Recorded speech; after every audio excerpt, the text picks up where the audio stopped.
예, 아름답고 감동적인 찬양 참 감사합니다. 우리 하나님께서 찬양 가운데 임하시며 또한 찬양을 통해서 영광 받으실 줄로 믿습니다.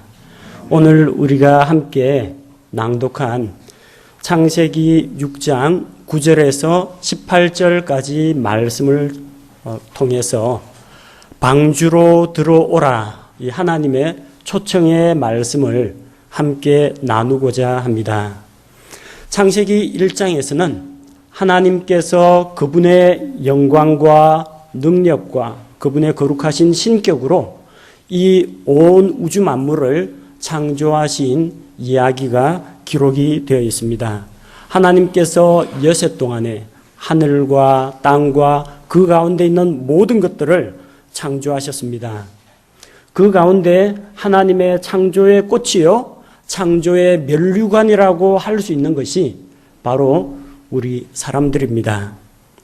다른 창조물과는 달리 하나님께서는 사람을 창조할 때 그분의 형상을 본따서 만드셨습니다. 그래서 창세기 1장 27절에서 이처럼 하나님께서 자신의 형상으로 사람을 창조하시되 하나님의 형상으로 그를 창조하시고 그들을 남성과 여성으로 창조하시니라.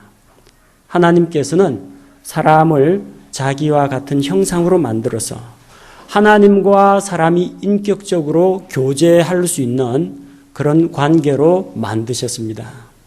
다른 동물이라든지 식물이라든지 해와 달과 별들은 빛이 있으라, 새들이 날아다녀라, 짐승들을 땅에서 내라 말씀으로 만드셨지만 사람에 대해서는 하나님께 손수 흙으로 사람을 빚어서 만드셨습니다. 그렇게 정성껏 만드시고 그 콧구멍에 생명의 숨을 불어넣으시니 사람이 살아있는 혼이 되었다고 합니다. 하나님께서는 그들에게 복을 주셨습니다. 하나님께서 만드신 동산을 지키고 관리하도록 하셨고요.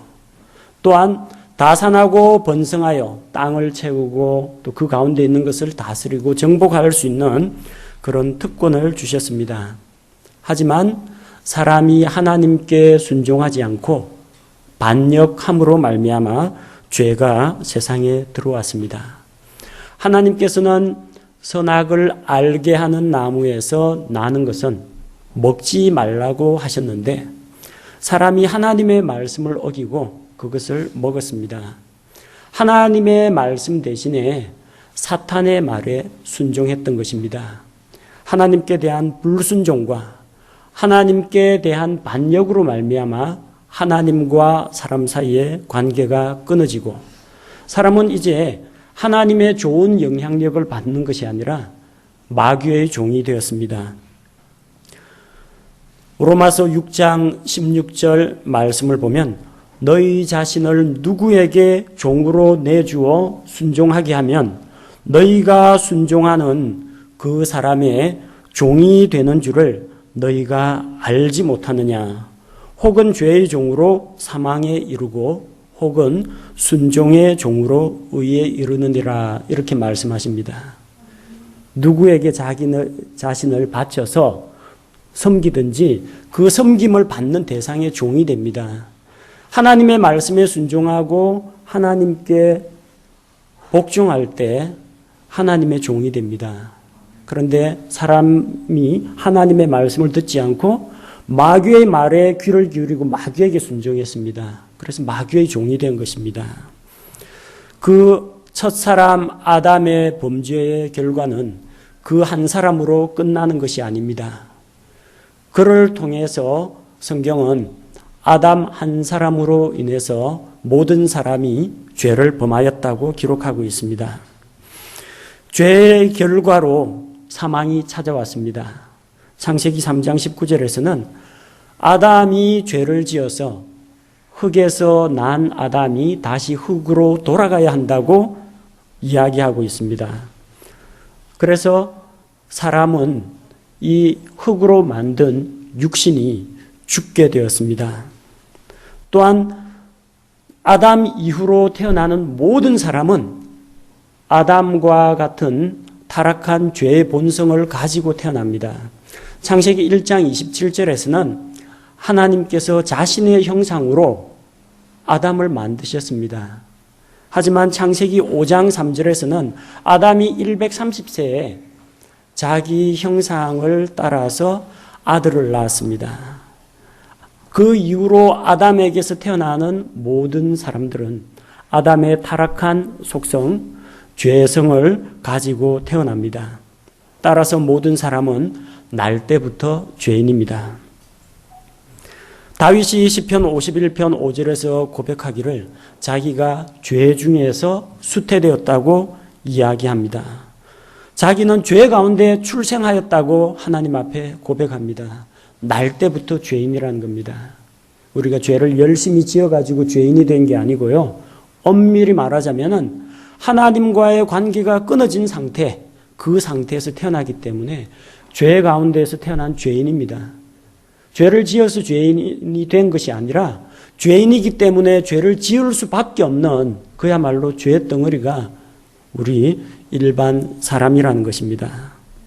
그 죄가 얼마나 무섭고 지독한지 온 세상에 이제 점점 하나님의 형상을 닮은 사람이 아니라 죄로 가득 찬 사람들이 온 세상에 넘쳐나기 시작했습니다. 하나님께서 창세기 1장에서 그들에게 복을 주시면서 다산하고 번성하라 하실 때에는 사람이 아직까지 죄를 짓기 전입니다. 그 말은 무슨 뜻입니까? 나는 내 형상을 닮은 이런 거룩한 사람들이 온 세상에 가득하기를 원한다. 그래서 물이 바다를 덮음같이 주의 영광을 인정하는 그런 사람들이 온 세상에 가득하기를 원하셨던 것입니다. 그런데 사람이 죄를 지음으로 말미암아 하나님의 형상을 닮은 사람이 온 세상에 가득한 것이 아니라 죄로 오염된 사람들이 온 세상에 우글거리기 시작했습니다. 그래서 어느 정도로 이 세상이 타락을 했느냐? 창세기 6장 5절에 보니까 사람의 사악함이 크다고 했습니다. 그리고 마음의 생각과 상상이 항상 악하다고 했습니다. 우리 사람들 마음속에서 나오는 생각이 오염되어 있다는 겁니다.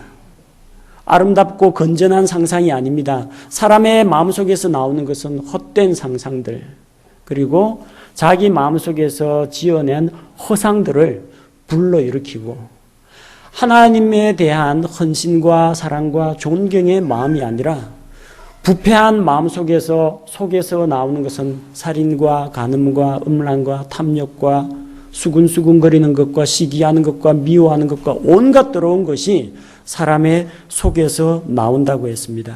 그런 사람들이 온 세상에 가득하게 되었습니다. 창세기 6장 11절은 땅이 하나님 앞에 부패하여 폭력이 온 땅에 가득했다고 합니다. 그래서 하나님께서는 마침내 13절 말씀과 같이 내가 그들을 땅과 함께 멸하리라. 공의로우신 하나님께서 심판을 명하셨습니다.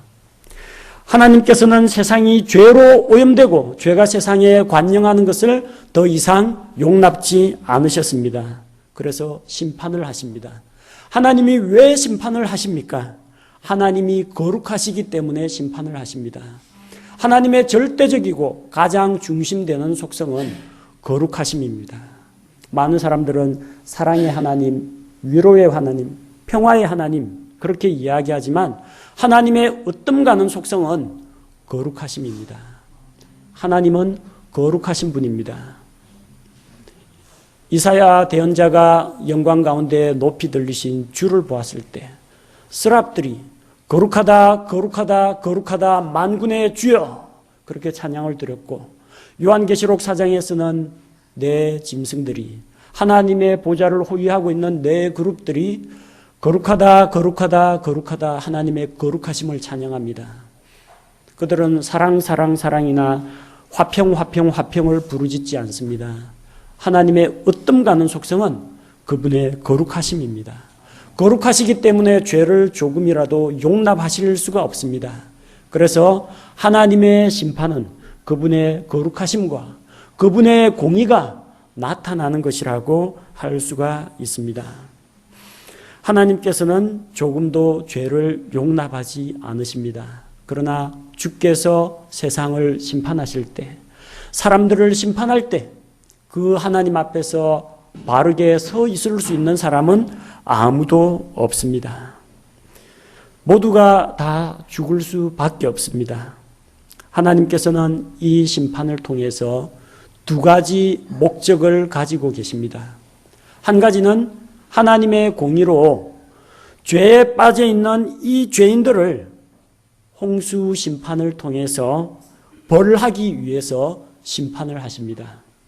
또 하나는 그 죄 가운데에서 살고 있는 자기 백성을 구출하기 위해서 심판을 하십니다. 그래서 노아의 홍수 심판 때 어떻게 하셨습니까? 하나님을 믿고 의지하는 자는 모두 노아의 방주를 통해서 구원하시고 죄인들에 대해서는 심판을 내렸습니다. 소돔과 고모라를 심판하실 때 하나님이 어떻게 하셨습니까? 먼저 하나님께서 의로운 롯의 가족을 대피시켰습니다. 그 다음에 거기에 불과 유황으로 심판을 내리셨습니다.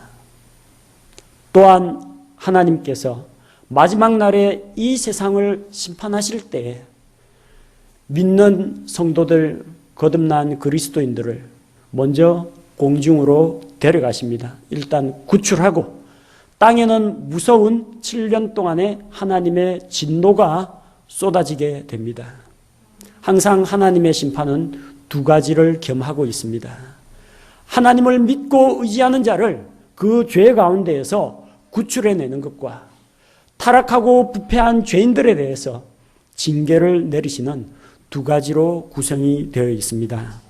오늘 우리가 살펴볼 노아의 홍수 심판 역시 하나님의 구원과 하나님의 심판 이 두 가지 양측면을 보여줍니다. 우리는 오늘 이 노아의 홍수 심판을 통해서 노아의 방주에 대해서 살펴보고자 합니다. 하나님께서 이 온 세상을 홍수로 쓸어버리기로 작정을 하시고 하나님께서는 먼저 노아에게 은혜를 베푸셨습니다. 우리 오늘 본문 9절부터 읽었는데 8절에 이렇게 나옵니다. 그러나 노아는 주의 눈에 은혜를 입었더라. 노아는 주의 눈에 은혜를 입었더라. 9절에 나오는 노아는 의니오가 먼저가 아닙니다. 하나님의 은혜가 먼저입니다. 은혜란 받을 자격이 없는 자에게, 받을 가치가 없는 자에게 값없이 거저 부어주시는 하나님의 선물을 가리켜서 은혜라고 부릅니다. 우리 흔히 은혜 하면 오늘 찬양이 참 은혜스럽습니다. 목사님 설교가 저한테 은혜가 됩니다. 그러는데 어떤 마음에 뭉클한 감동이 오는 게 은혜가 아니고요. 나와 같은 죄인, 아무짝에도 쓸모없는 경건치 않은 자, 죄인인 자, 하나님을 거역하고 하나님과 죄로 인해서 원수가 된 자, 이런 나약한 인간에게, 이런 더러운 죄인에게 하나님께서 그분의 구원의 선물을 베풀어 주시는 것이 하나님의 은혜라는 겁니다. 노아는 주의 눈에 은혜를 입었습니다. 그래서 하나님께서 홍수에 대해서 노아에게 미리 경고를 주셨습니다. 내가 온 세상을 뒤덮는 큰 홍수를 일으킬 것이니 너는 방주를 만들어서 대피하고 또한 땅에 있는 호흡이 있는 이 짐승들을 방주 안에 대피시켜서 그들의 씨가 보존되게 하라고 하나님께서 말씀하셨습니다. 여기에 대한 사람의 반응은, 노아의 반응은 두 가지로 나타날 수가 있습니다. 첫째는 하나님께서 말씀하셨으니 아직 먼 미래는 보이지 않습니다. 먹구름 하나 보이지 않습니다. 그 홍수 시작되려면 아직 120년 남았습니다. 아직 보이지 않습니다. 그러나 믿음이 무엇입니까? 바라는 것들의 실상입니다. 보지 못하는 것들을 마치 눈앞에 존재하고 있는 증거와 같이 받아들이는 것, 그게 믿음입니다. 보지 못하는 일에 대해서 경고를 받았습니다. 그 경고를 받고 하나님이 말씀하신 대로 방주를 예비했습니다. 이것이 노아의 믿음입니다. 자, 두 가지 단어가 나왔습니다. 첫째는 하나님이 베풀어 주시는 은혜. 두 번째는 하나님께서 은혜를 베풀어 주실 때, 네, 하나님, 감사한 마음으로 그 선물을 제가 받아들이겠습니다 하는 이 사람의 반응이 믿음이라는 것입니다. 그래서 우리는 하나님의 은혜로 믿음을 통해 구원받습니다. 두 가지 중에 뭐가 먼저입니까? 은혜가 먼저입니다.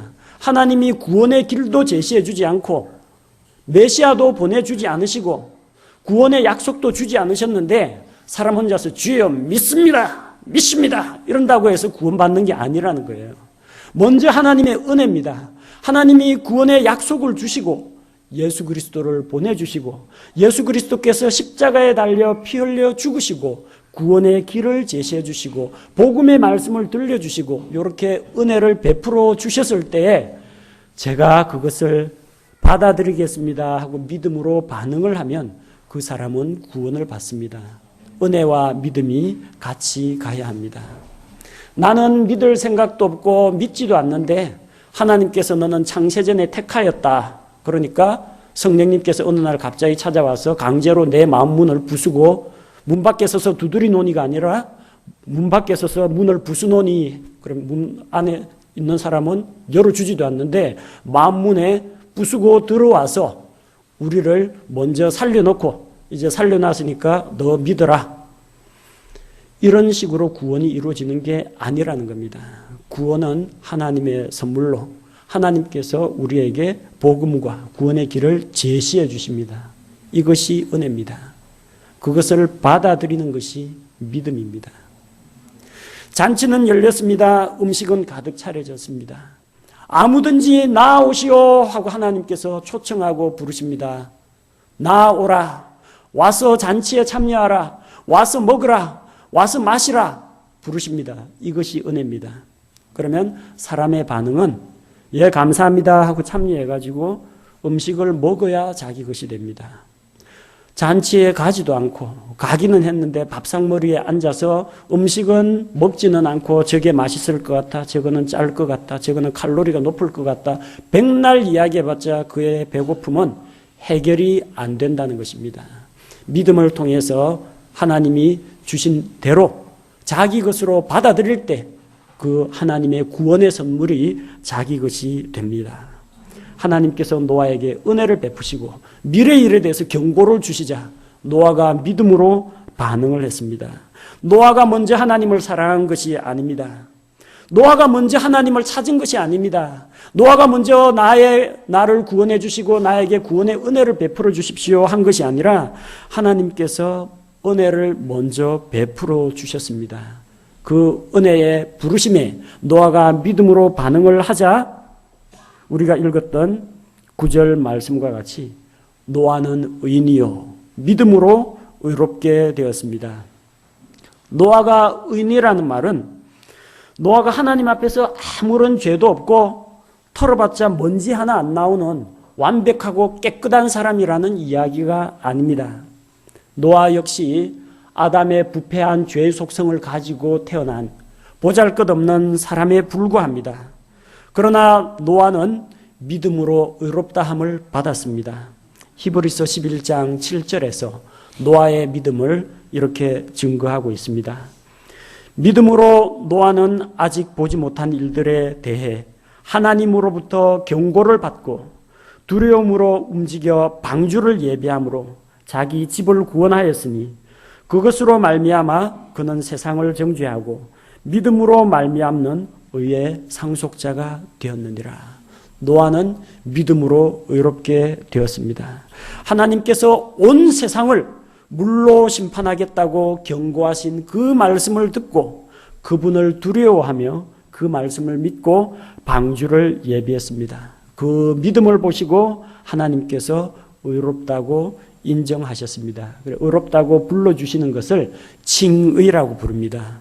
이거는 죄가 없다는 이야기가 아니라 재판관이 법정에서 당신은 무죄입니다 하고 무죄 선고를 내리는 것이 징입니다. 그가 실제 죄가 있느냐 없느냐 그 문제가 아니라 그의 상태를 말하는 것이 아니라 그의 신분에 대해서 의인이라고 하나님께서 불러주시는 것을 말합니다. 비록 그가 죄가 있을지라도 타락하고 부패한 본성을 가지고 있을지라도 그 죄를 죄로 인정하지 않으시고 의롭다고 인정해 주신다는 것입니다. 구약시대의 사람들 역시 우리와 마찬가지로 하나님의 은혜로 믿음을 통해서 구원을 받았습니다.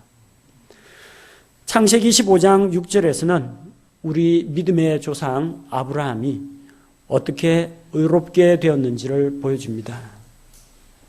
창세기 15장 6절에서 아브라함이 주를 믿으니 그분께서 그것을 그에게 의로 여기시고, 그 앞쪽에 나오는 내용이 무엇입니까? 하나님께서 아브라함에게 하늘의 별들을 보여주면서 저 반짝이는 별들을 보느냐, 오늘날처럼 공해가 없으니까 그야말로 반짝반짝하는 것이 은하수 물결 치면서 별들이 반짝이고 있었을 겁니다. 저렇게 하늘의 별들과 같이 내 자손이 번성하고 많게 될 것이다. 그 하나님의 말씀에 대해서 자기 몸이 죽은 것과 같고 사라의 태가 이미 닫혔지만 아브라함은 믿음으로 그 말씀을 붙잡았습니다. 그래서 15장 6절에서 아브라함이 주를 믿으니 그분께서 그것을 그에게 의로 여기셨습니다. 하나님이 은혜의 말씀으로 그를 초청해 주셨고 그가 믿음으로 반응을 하자 그것을 그에게 의로 여기셨다는 겁니다. 노아는 이렇게 하나님의 은혜를 따라서 믿음을 통해서 구원을 받았습니다.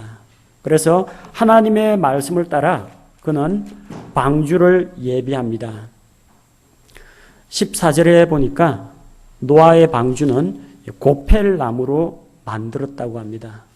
이 고펠나무가 오늘날 정확히 어떤 나무에 해당하는지 우리가 정확히는 잘 알 수 없습니다.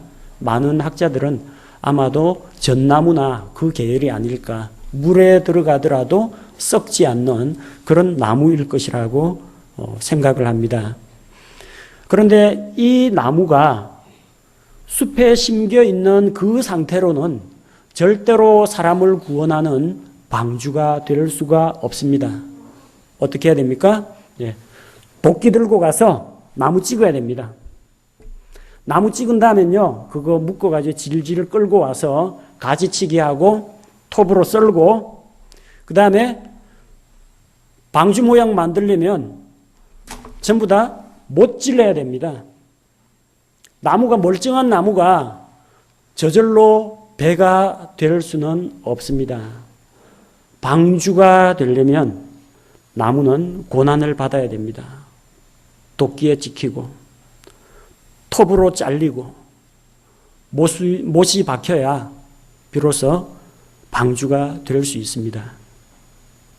예수님이 그냥 그대로 있어가지고는 그분이 올바른 교리도 가르치시고 질병도 고치시고 마귀들도 내어 쫓으시고 그분의 영광도 드러내시지만 그 상태로는 사람을 구원할 수가 없습니다.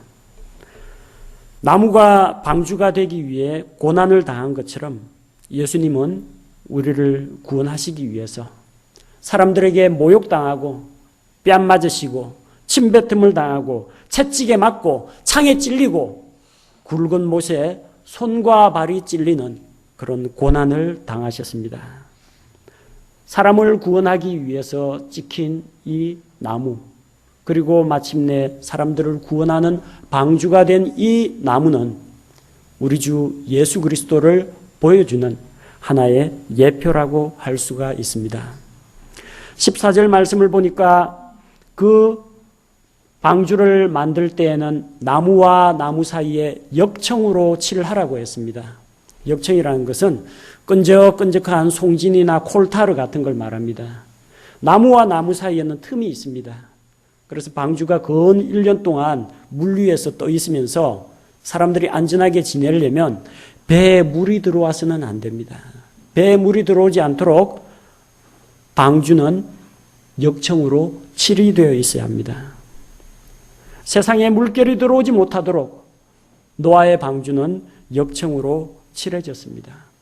출애굽기 12장에는 이집트 전역에서 처음 난 것을 치는 하나님의 대재앙, 무서운 심판, 10번째 재앙이 쏟아졌습니다.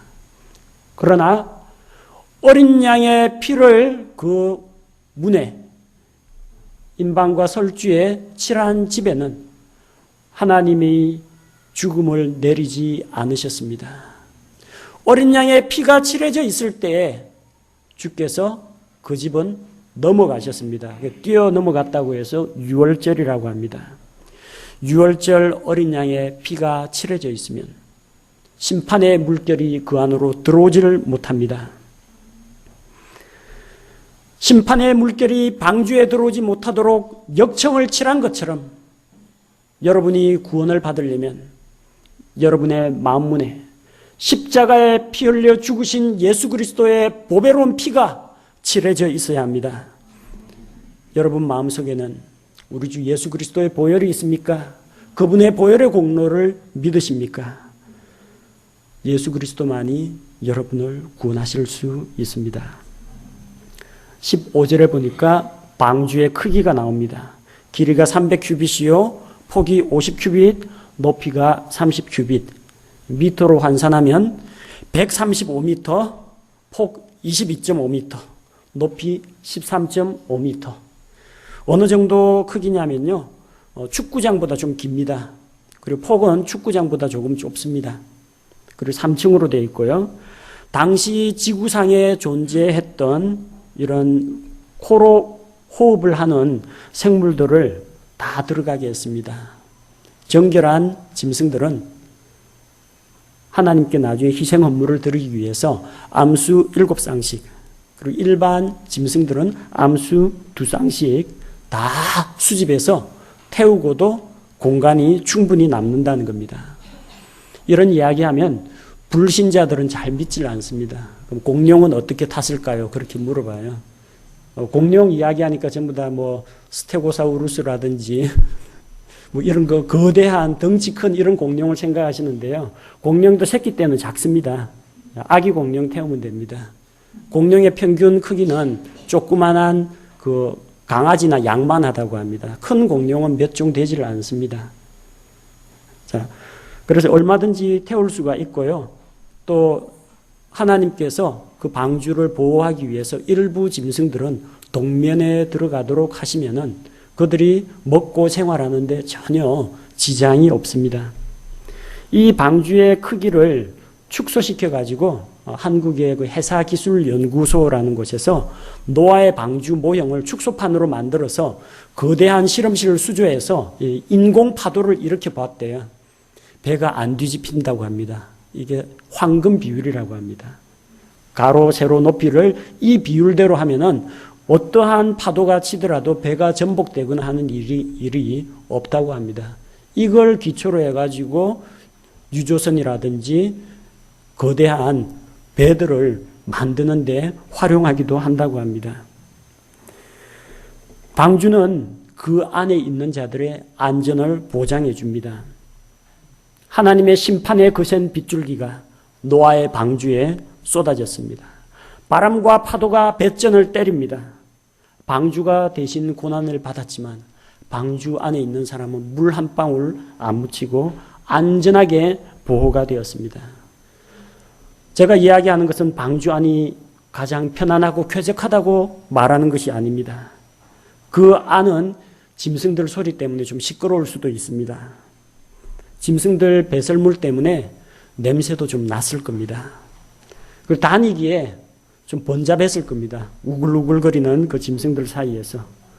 시간이 흐르다 보면 그동안에 저장해 놓았던 야채, 과일이 시들시들해져 가지고 별 맛이 없었을 수도 있습니다. 그럼에도 불구하고 이 방주는 가장 안전한 곳입니다. 생명을 건질 수 있는 곳입니다. 이 방주는 배 주자를 사용하지만 배는 아닙니다. 규격 보시면 아시겠지만 이게 직육면체입니다. 그냥 사각형의 나무 상자라는 거예요. 노아의 방주에는 엔진이 없습니다. 모터가 안 달렸습니다. 스크류도 안 달려 있어요. 하다못해 노도 안 달려 있습니다. 방향 조정 못합니다. 돛이 안 달려 있어요. 이게 요트 같으면 돛을 올리고 접고 펴고 해가지고 조정이 되는데 돛 안 달려 있습니다. 방향 조정하는 방향타 키도 안 달려 있어요. 어찌란 말입니까? 안에 있는 사람은 아무것도 할 수 있는 게 없어요. 누가 조종합니까? 하나님이 조종합니다. 그냥 방주는 바람 부는 대로 물결 치는 대로 앞쪽에 뭐 큰 나무 둥치가 떠내려오든지 앞쪽에 전방에 바위 하더라도 안에 있는 사람들은 그런 거 모릅니다. 알더라도 손 쓸 방법이 없어요. 누가 손 씁니까? 하나님이 책임지셔야 됩니다. 사람들은 방주를 조종하지 못합니다. 여러분이 방주 안에 들어가면, 여러분이 구원의 방주 안에 들어가면 여러분이 나가고 싶어도 나갈 수가 없고 나 지옥 갈래 하더라도 지옥 갈 수도 없습니다. 하나님께서 친히 그들을 돌보고 그들을 이끄신다는 것입니다. 그래서 그들이 안전하게 보호를 받습니다. 만약에 거기에다가 엔진에다가 조종관에다가 스크류에다 모터 달아놨으면 틀림없이 누군가 그거 조종하다가 사고 냈을 겁니다. 하나님 그런 거 안 달아주셨어요. 전적으로 하나님의 보호하에서 전적으로 하나님이 그들을 방주 안에 밀봉시켜 놨습니다. 에베소서 4장 30절 하나님의 거룩한 영을 슬프게 하지 말라. 너희가 그분 안에서 구속의 날까지 봉인되었느니라. 방주 안에 봉인이 되어 있어요. 봉인이 되어 있기 때문에 물결도 바람도 그 안에 침투하지 못합니다. 하나님께서 봉인을 해두셨기 때문에 안전하게 그들의 구원이 보장이 된다는 겁니다. 이 노아의 방주가 무엇입니까? 방주는 예수 그리스도의 모형입니다. 어떤 분들은 이 노아의 방주 모양이 상자처럼 직육면체로 생겼으니까 교회하고 비슷할 것이다. 교회 예배당하고 비슷할 것이다. 그래서 교회라고 생각하는 분들이 있습니다. 교회 건물. 그래서 구원받으려면 교회로 나오십시오. 교회로 나오십시오. 물론 말씀 들으려면 교회 나와야 됩니다.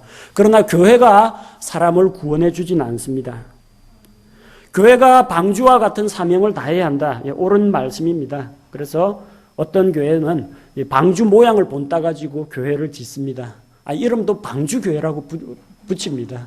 그렇다고 해서 그 교회에 출석하면 다 구원을 받느냐? 구원 못 받습니다. 어떤 교회 안에 들어가 있다고 해서 어떤 예배당에서 모여서 그 교회에 출석하고 활동한다고 해서 구원받는 것이 아니라는 겁니다. 예수님 믿지 않고도 수십 년 동안 교회 생활, 종교 생활 할 수 있습니다.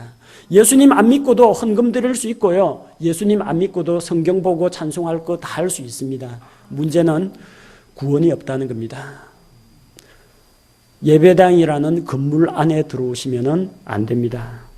방주이신 예수 그리스도 안에 들어와야 구원을 받습니다. 저는 여러분이 얼마나 오래 교회 다녔는지, 부모님 때로부터 믿었는지, 직분을 받으셨는지, 새벽기도나 11조 하시는지 그런 거에는 전혀 관심이 없습니다. 그걸로 구원받는 게 아니기 때문입니다. 예수님 안에 들어와 계십니까? 구원 받으셨습니까? 예수님의 보배로운 피로 칠해졌습니까? 속지 않은 어린 양의 피로 구원받았습니까? 이게 중요한 것이지 교회에 얼마나 오래 다녔느냐가 중요한 것은 아닙니다. 예수 그리스도께서 노아의 방주처럼 우리가 받아야 할 심판과 형벌을 그분께서 대신 받으셨습니다. 그래서 누구든지 이분 예수 그리스도 안에 있으면은 그 안에 있는 모든 자는 구원을 받습니다. 신앙생활하다가 제가 실수해서 넘어지고 자빠지고 그렇게 되면 어떻게 됩니까? 괜찮습니다. 방주 안에서 넘어지면요, 방주 안에서 일어서면 됩니다.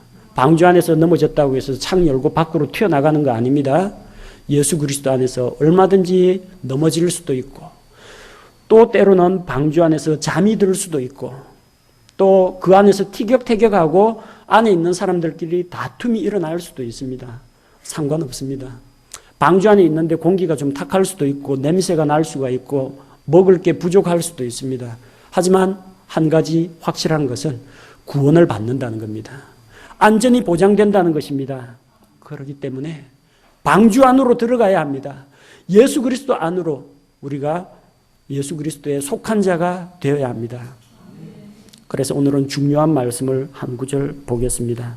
우리가 읽었던 말씀 가운데에서 6장 18절 말씀을 보니까 하나님께서 이렇게 말씀하십니다. 그러나 너와 더불어 내가 내 언약을 세우리니 너는 너와 내 아들들과 내 아내와 너와 함께한 내 아들들의 아내들과 함께 방주로 들어올지니라. 방주로 들어가라가 아닙니다. 일부 현대역본에는 방주로 들어가라라고 되어 있습니다.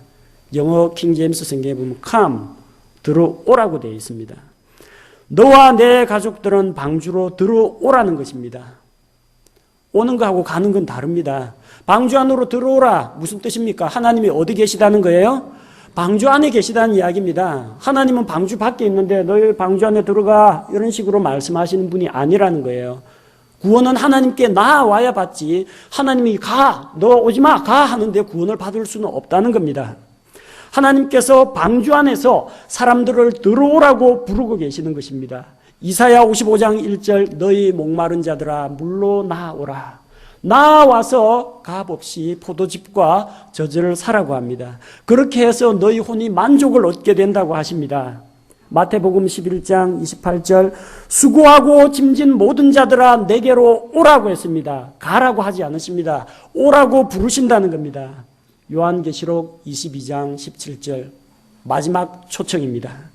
성령과 신부가 말씀하시기를 오라 하시는도다. 듣는 자도 오라 할 것이요 목마른 자도 올 것이요 또 누구든지 원하는 자는 값없이 생명수를 취하라.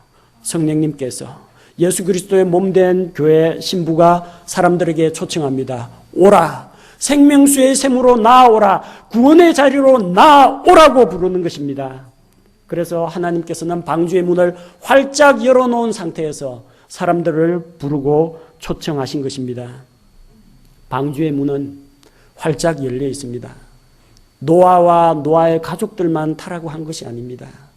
믿음으로 나아오는 자는 하나님의 은혜의 선물을 받기 원하는 자는 아무나 누구든지 나아올 수가 있습니다. 어느 때든지 좋습니다. 단 방주문이 열려 있을 때 들어와야 합니다. 닫히면 못 들어갑니다. 하나님의 심판이 시작되기 이전에 방주의 문은 언제나 열려 있었습니다. 누구나 원하는 자는 들어갈 수 있었습니다. 들어가는데 아무런 조건도 달지 않았습니다. 방주 안에 들어가려면 헌신을 해야 한다. 그런 거 없습니다. 방주 안에 들어가려면 입장료를 내라.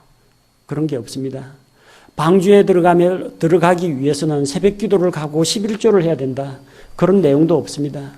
방주에 들어가기 위해서는 착한 일 100가지를 하고 와야 된다. 전혀 그런 것이 없습니다. 값 없이 무료로 거저 주시는 것. 그래서 은혜라는 것입니다. 하나님께서 은혜로 초청을 하셨습니다. 노아가 방주 만드는 일만 하지는 않았을 것입니다. 의의 선포자가 되어서 하나님의 공의를 선포하고 사람들의 죄를 지적하고 구원의 길을 제시했을 겁니다. 그러나 노아와 그의 가족들이 아무리 그렇게 부르짖어도 사람들은 들어오려고 하지를 않았습니다. 열려 있을 때 들어오라고 했는데 하늘에서 비가 쏟아지고 처음에는 곧 그치겠지 했는데 점점 물이 차서 집이 잠기고 그제서야 사람들은 서둘러서 노아의 방주로 가서 문을 두드렸을 겁니다. 우리도 태워주시오. 우리도 태워주시오. 하지만 방주문은 노아가 닫은 것이 아닙니다. 방주문은 창세기 7장 16절에 보니까 방주문은 하나님께서 닫아버리십니다. 들어간 것들은 하나님께서 그에게 명령하신 대로 모든 육체의 수컷과 암컷이더라. 그것들이 들어가매 주께서 그를 안에 넣고 닫으시니라. 하나님이 닫아버리십니다. 그러면은 다시는 기회가 없습니다. 지금은 구원의 문이 활짝 열려 있습니다. 방주의 문이 활짝 열려 있는 때입니다. 이 방주의 문이 열려 있을 때에 바로 주께 나아와야 합니다. 언제 방주의 문이 닫힙니까? 두 가지 종말이 있습니다. 첫째는 여러분 각 개인의 종말이 있습니다. 태어날 때는 형이 태어나고 둘째 동생 태어나고 셋째가 태어나고 태어날 때는 순서가 있습니다. 돌아갈 때는 순서가 없습니다. 젊은 사람이 먼저 가기도 하고요. 또 그 사람이 언제 죽을지는 아무도 모릅니다. 그래서 잠언 27장 1절은 우리에게 다음과 같이 경고하고 있습니다. 너는 내일을 자랑하지 말라. 하루 동안에 무슨 일이 일어날지 내가 알지 못하느니라. 언제 무슨 일을 당할지 모릅니다. 그래서 여러분 중요한 문제입니다. 구원의 문제에 대해서 꼭 생각하셔야 됩니다. 개인의 종말은 항상 준비되어 있습니다. 내가 아무리 운전을 조심하고 내가 아무리 착하고 바르게 살고 건강관리를 잘하더라도 한순간에 강도를 만나거나 내 의지와는 관계없이 한순간에 교통사고에 휩쓸려 가지고 죽는 사람도 있습니다. 많은 사람들이 예수님을 믿고 구원받는 걸 미룹니다. 조금 더 하고 싶은 거 다 하고요. 죽기 전에 믿으면 되지 않겠습니까? 그러나 개인의 종말이 언제 찾아올지 아무도 장담할 수 없습니다. 만약 죽게 되면 히브리서 9장 27절 말씀과 같이 한 번 죽는 것은 사람에게 정하여진 것이요 그 후에는 심판이 있으리니 다시 기회가 없습니다. 저기 불교나 힌두교 같은 데는 사람이 죽으면 죽은 다음에 지옥에서 열심히 찜질방에서 이거 땀 뻘뻘 흘리면서 수련을 하고 그 다음에 내세에는 벌레나 짐승으로 태어나가지고 거기서 윤회를 하고 또다시 정화의 과정을 거쳐가지고 다시 사람이 되고 더 어떤 신들과 같은 존재가 된다 그렇게 이야기하지만 성경은 그런 윤회 같은 게 없다고 합니다. 한 번 죽고 나면 그 다음에 바로 심판입니다. 믿지 않는 혼들은 지옥 들어갑니다. 믿는 혼은 낙원 셋째 하늘로 올려가게 됩니다. 개인의 종말이 언제 찾아올지 모릅니다. 정신 단단히 차리고 깨어 있으셔야 합니다. 두 번째는 세상의 종말이 언제 올지 모릅니다. 지금 당장 예수님이 오시더라도 전혀 이상하지가 않습니다. 하나님 원하시면은 지금 당장도 오실 수가 있어요. 그럼 왜 안 오십니까? 베드로후서 3장 말씀과 같이 한 사람이라도 더 구원을 받도록 하기 위해서 주께서 거룩하신 하나님이 이 땅에 심판을 내렸으면 좋겠는데 한 사람이라도 더 건지려고 오래 참고 기다리시기 때문에 아직 안 오시는 것입니다. 일단 이 세상 마지막이 찾아와서 예수님 공중에 강림하시고 구원받은 성도들은 다 공중으로 채여 올라가서 주님이 예배하신 처소로 들어갑니다. 구원받지 못한 사람들, 교회에 오래 다녔지만 거듭나지 못한 사람들, 구원받지 못한 사람들은 이 땅에서 고스란히 7년 동안 무시무시한 재앙을 경험해야 합니다. 물론 환난기 가운데도 뒤늦게 그게 바로 휴거라는 거구나. 그게 바로 예수님의 공중 강림이고 구원받으려면은 종교 생활이 아니라 예수 그리스도를 믿어야 하는 거구나. 뒤늦게 안 사람들 가운데 나중에 환난기 가운데에 구원을 받는 사람도 물론 나옵니다. 하지만 그때는 극도로 믿음 생활하기가 힘듭니다.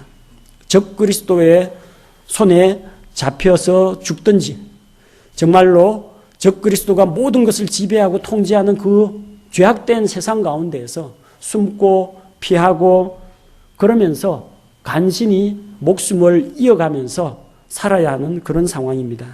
지금은 얼마나 좋습니까? 여러분 신앙생활 한다고 해서 누가 잡아가기를 합니까? 반대를 하고 핍박을 하거나 어떤 고난이 따르고 있습니까? 우리는 참 좋은 행복한 시대에 살고 있습니다.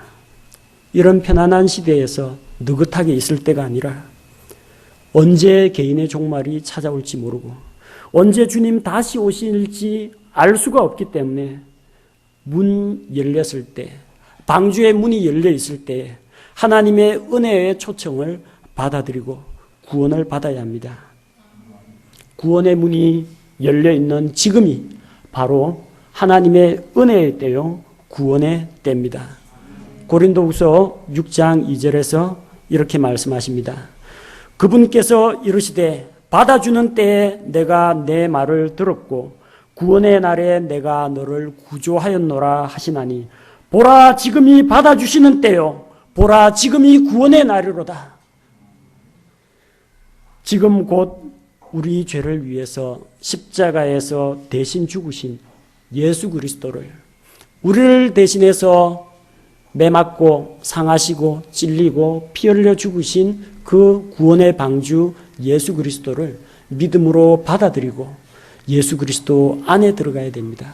교회 건물 안에 있다고 구원받는 게 아니고 예수 그리스도 안에 연합된 그분의 지체가 되어야 구원을 받을 수가 있습니다.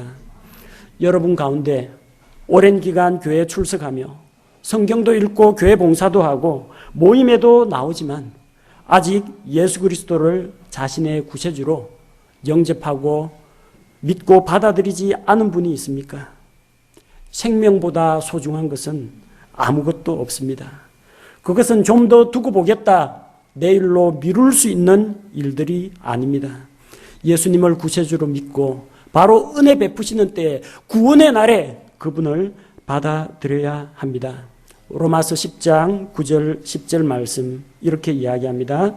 내가 만일 내 입으로 주 예수님을 시인하고 하나님께서 그분을 죽은 자들로부터 살리신 것을 내 마음속으로 믿으면 구원을 받으리니 사람이 마음으로 믿어 의에 이르고 입으로 시인하여 구원에 이른다고 했습니다.